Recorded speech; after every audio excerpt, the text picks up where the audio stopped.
नमस्कार, म डाइटिसियन मिलन राई। आज चाहिँ म यस भिडियोमा मधुमेह रोगीहरूले आफ्नो ब्लड सुगर कसरी नियन्त्रणमा राख्न सकिन्छ भन्ने कुरामा म सिकाउन गइरहेछु। कृपया यस भिडियो सुरुदेखि अन्तिमसम्म नछुटाइकन हेरिदिनु होला।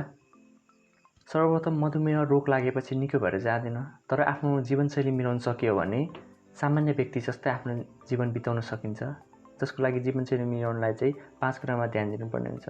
खानपान पनि ध्यान दिनु पर्यो, एक्सर्साइज पनि गर्नु पर्यो, चिन्ता लिनु भएन, निन्द्रा मजाले पुर्याउनु पर्यो, दबाईको पनि तालमेल मिल्नुपर्ने हुन्छ र साथसाथै आफ्नो तौललाई पनि नियन्त्रणमा राख्नुपर्ने हुन्छ।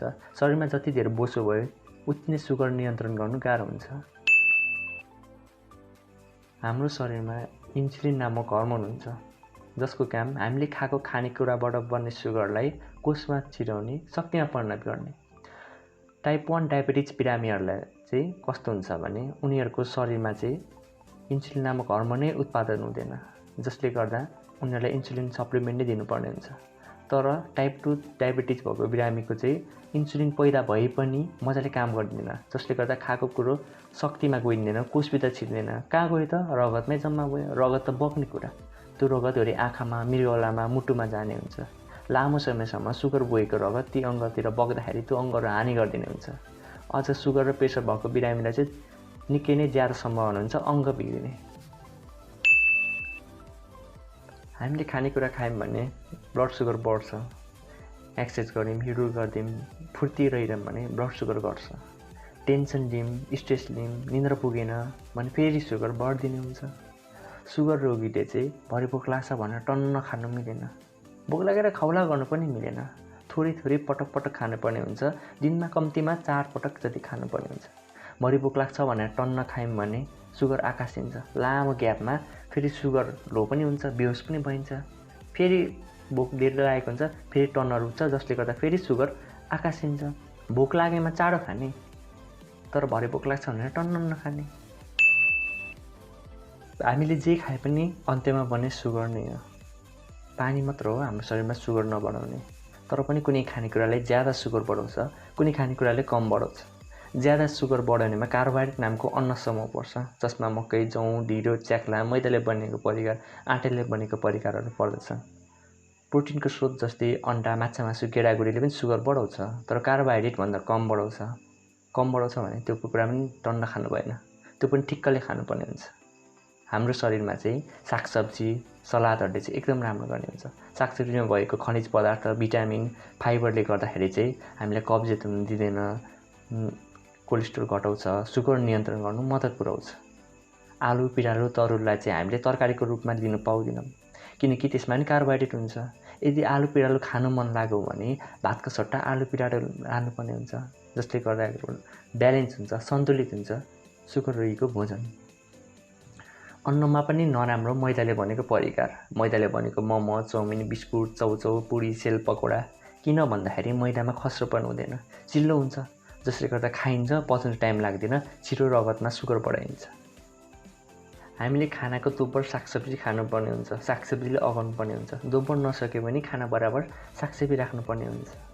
अनि एउटै मात्रामा खाँदाखेरि नर्मल चामलभन्दा सुगर फ्री चामल, ब्राउन राइस, ढिँडो, च्याख्ला, उसिना चामल राम्रो हो भन्दैमा त्यो पनि टन्न खायौँ भने त्यसले पनि सुगर बढाउँछ। जुनै चामल खाए पनि थोरै खानुपर्ने हुन्छ, ठिक्कले खानुपर्ने हुन्छ।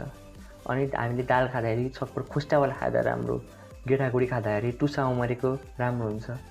अन्डा दिनमा एउटासम्म खानु सुगर रोगीलाई एकदमै राम्रो हुन्छ। यदि 2टाभन्दा ज्यादा खानु मन लाग्यो भने चाहिँ भित्रको पहेँलो भाग फ्याल्नुपर्ने हुन्छ। माछा मासुमा 4 कुटे कम गरे राम्रो, मुटु कलेजो सबै नखाए राम्रो। अनि खाँदाखेरि 4-5 पिससम्म राख्ने एकसाथमा राम्रो हुनेछ। माछा खाँदाखेरि 1-2 पिससम्म राख्दा राम्रो हुन्छ। दुध खाँदाखेरि तर काटेर खाँदा राम्रो हुन्छ।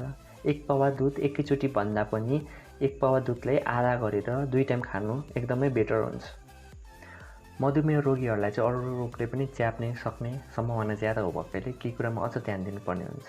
खानपानसँग सम्बन्धित मधुमेह रोगीहरूले चाहिँ सकभर बट्टाको अचार नखाइदिए राम्रो। नुन तेल एकदम गाडेको हुन्छ। बट्टाको अचार भन्दा पनि आलस, तिल, सिलाम, मेथीको अचार तपाईँहरूलाई एकदमै राम्रो हुन्छ। काजु बदाम खाँदाखेरि त्यही दिनमा 10-12 पिससम्म खानु राम्रो हुन्छ। जुनै बदाम खाए पनि हुन्छ, मुम्फली बदाम खाए पनि हुन्छ, आलमोन्ड खाए पनि हुन्छ। छोक्रा किसमिस खानु मन लाग्यो भने चाहिँ 1-2 पिस मात्र लिए हुन्छ। मैले अघि पनि भनिहालेँ, मैदाको कुराहरू सकभर नखाइदिनु। मैदाले बनेको बिस्कुट, चाउचाउ, मोमो, चाउमिनहरू सकभर नखाइदिनु। खानु मन लागे कहिलेकाहीँ मात्र खानु, रेगुलर बेसिसमा खानु नर्मल मान्छेलाई पनि राम्रो होइन त्यसले। चिल्लो तारेको, तेलमा चपक्क डुबाएको परिकारहरू केही पनि नखाए राम्रो। नुन तेल सकभर कम खाएको राम्रो। ताजा जुस पनि खानु राम्रो होइन, भर्खर पेलेर बनाएको पनि राम्रो होइन, किनकि त्यो बोक्रा फालेर फाइबर फालेर पानी मात्र हुन्छ। पानी मात्र त खाइन्छ, पच्नु टाइम लाग्दैन, रगतमा छिटो पुगिदिन्छ, सुगर बढाइन्छ। बरु त्यसको साटो फ्रेस फलफुल नै खानु राम्रो हुन्छ। सुगर फ्री बिस्कुट भनेर बजारमा एकदम विज्ञापन गरेको हुन्छ। सुगर फ्री बिस्कुट भनेको चिनी मात्र नहालेर, सुगर मात्र नहालेर सुगर फ्री भनेको हुन्छ। बन्नु त त्यो के को बनिन्छ? अन्नकै बनेको हुन्छ। त्यसले पनि त सुगर बढ्छ। त्यो सबै व्यापार हो, त्यस भ्रममा नलाग्नुहोस्। खाना खाने बित्तिकै नढल्किनु। खाना खाएको 2 घन्टापछि मात्र सुत्ने बानी बसाल्नु। हतारमा नखाम, मजाले चपाएर खाम। मानिसको पाचन प्रक्रिया मुखबाटै सुरु भएको हुन्छ।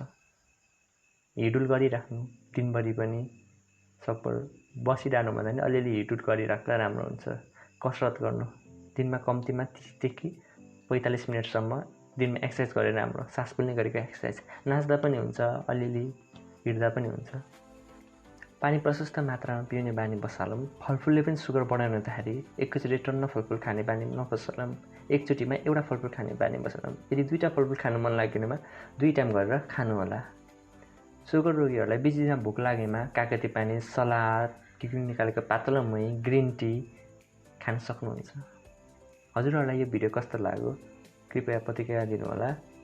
यो भिडियो मन परे लाइक, सेयर, कमेन्ट अनि सब्सक्राइब पनि गरिदिनु होला। अझै यस्तै भिडियोहरू म निकाल्नेछु। धन्यवाद।